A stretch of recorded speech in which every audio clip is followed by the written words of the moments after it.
ભાજપના જ વાંકાનેરના ધારાસભ્ય પણ આ ચેલેન્જની એન્ટ્રીમાં કૂદી પડ્યા છે અને એમણે પણ ગોપાલ ઇટાલિયાને એક ચેલેન્જ આપી દીધી છે. આમ આદમી પાર્ટીના વિસાવદરના ધારાસભ્ય ગોપાલ ઇટાલિયાએ આખું ગામ ગાંડું કર્યું છે. હજુ તાજેતરમાં મોરબીના ભાજપના ધારાસભ્ય કાંતિ અમૃતિયાએ ગોપાલ ઇટાલિયાને મોરબીમાં ચૂંટણી લડવાની ચેલેન્જ આપેલી હતી અને એનો વિવાદ આખા ગુજરાતના રાજકારણને ગમરોડી રહ્યો હતો. એવામાં ભાજપના જ વાંકાનેરના ધારાસભ્ય પણ આ ચેલેન્જની એન્ટ્રીમાં કૂદી પડ્યા છે અને એમણે પણ ગોપાલ ઇટાલિયાને એક ચેલેન્જ આપી દીધી છે.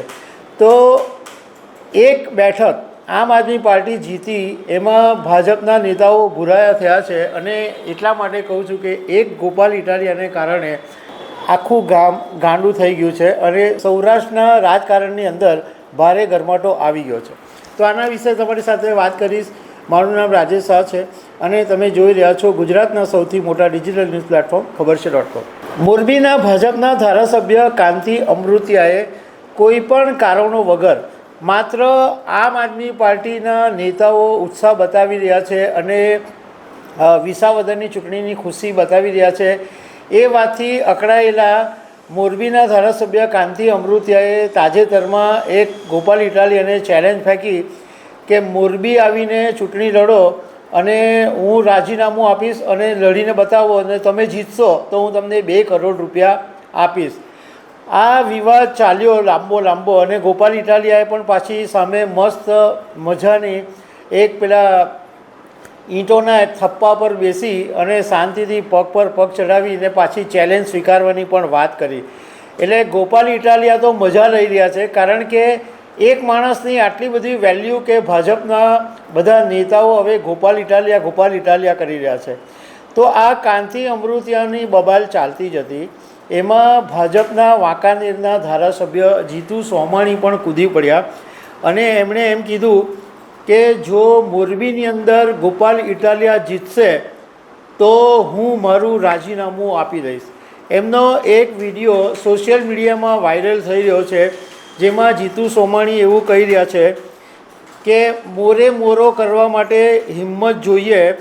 તમારે જો જરૂર હોય તો તમે તમારા રાષ્ટ્રીય નેતાઓને પણ મોરબીમાં ઉતારવાની છૂટ છે. તમારા આમ આદમી પાર્ટીના રાષ્ટ્રીય નેતા પણ જો મોરબી આવીને ચૂંટણી લડે તો અમને કોઈ વાંધો નથી.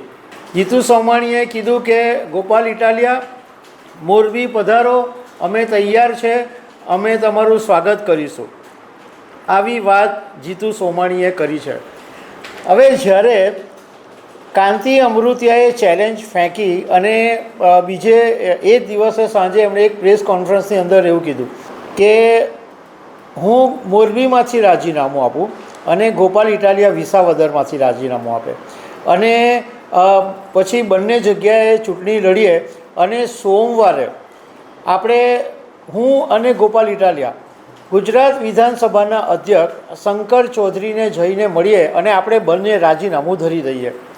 હવે એ પહેલાં ગોપાલ ઇટાલિયાએ એવું કીધું હતું કે જો કાંતિ અમૃતિયામાં હિંમત હોય, સુરા બોલિયા નવ ફરે, જો મરદ હોય તો 12 જુલાઈ અને 12 વાગ્યા પહેલાં રાજીનામું આપી દે.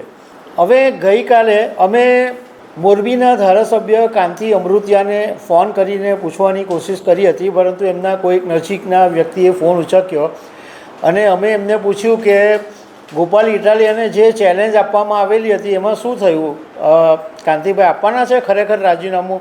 તો એમના સગાએ એમના જે નજીકના વ્યક્તિ હતી એમણે એવું કીધું કે આમ આદમી પાર્ટીવાળા તો પાણીમાં બેસી ગયા છે. એમણે વિસાવદરથી રાજીનામું આપવાની ના પાડી છે અને ઈસુદાન ગઢવીએ સોશિયલ મીડિયામાં સ્ટેટમેન્ટ આપ્યું છે કે ગોપાલ ઇટાલિયા વિસાવદરમાંથી રાજીનામું નહીં આપે. તો હવે આવો ચેલેન્જનો કોઈ અર્થ નથી રહેતો. મતલબમાં એ લોકો પાણીમાં બેસી ગયા છે. એ પછી અમે ગોપાલ ઇટાલિયાને પણ ફોન કર્યો અને ગોપાલ ઇટાલિયા મિટિંગમાં વ્યસ્ત હતા અને એ પછી અમે આમ આદમી પાર્ટીના પ્રવક્તા યોગેશ જાદવાનીની સાથે વાત કરી.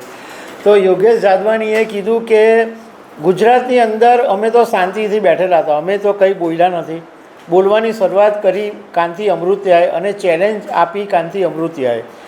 તો જેણે ચેલેન્જ આપી એ રાજીનામું આપે. ગોપાલ ઇટાલિયા શું કામ રાજીનામું આપે? અને ગોપાલ ઇટાલિયાએ હજુ તો વિધાનસભાની અંદર શપથ બી નથી લીધા અને હજુ એને જીત્યાને 25 દિવસ થયા છે. તો એ તમે 25 વર્ષના ખેલાડી છો, તો તમે ગોપાલ ઇટાલિયા તમારા માટે રાજીનામું આપે શું કામ? બીજું એમણે એમ કીધું કે ભારતીય જનતા પાર્ટી 2 કરોડ રૂપિયા આરામથી આપી શકે કારણ કે એમની પાસે પુષ્કળ પૈસા છે.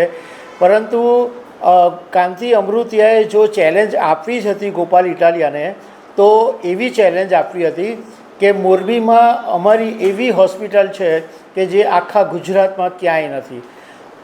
મોરબીમાં એવી ખાનગી શાળાઓ છે કે જે આખા ગુજરાતમાં ક્યાંય નથી. મોરબીમાં એવા રસ્તાઓ છે કે જે આખા ગુજરાતમાં ક્યાંય નથી. તો આવી ચેલેન્જ આપવી જોઈતી હતી. એને બદલે ગોપાલ ઇટાલિયાને ટાર્ગેટ કરવામાં આવી રહ્યો છે. હવે આમ આદમી પાર્ટીના પ્રવક્તાએ એમ પણ કીધું કે એકચ્યુઅલી આવા લોકોને તો એન્ટરટેઇન કરવાની જરૂર જ નથી, પરંતુ હવે એમણે જ્યારે સોશિયલ મીડિયાની અંદર પડકાર ફેંક્યો છે તો એમને જવાબ આપવો જરૂરી હતો.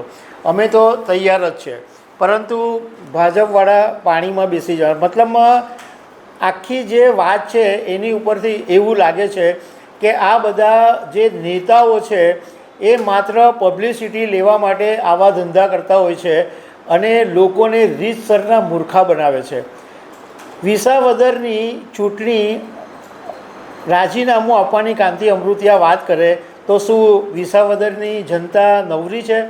હમણાં ભૂપત ભાયાણીએ 2023માં રાજીનામું આપ્યું અને એ પેટા ચૂંટણી કરવી પડી, તો પાછી પેટા ચૂંટણી કરી અને ચૂંટણી પંચના ખર્ચા કરાવવાના, લોકોને પાછા વોટિંગ કરવા જવાના.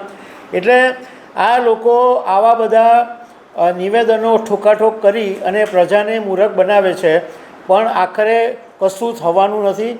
કારણ કે જીતુ સોમાણીને બી ખબર છે કે કાંતિ અમૃતિયા ચૂંટણી લડવાના નથી અને એ રાજીનામું આપવાના નથી. તો જીતુ સોમાણી પણ રાજીનામું આપવાના નથી, પરંતુ આવો ખેલ ચાલ્યા કરે છે. તો દર્શક મિત્રો, આવી અનેક વાતો સાથે અમે તમને મળતા રહીશું. Thank you very much.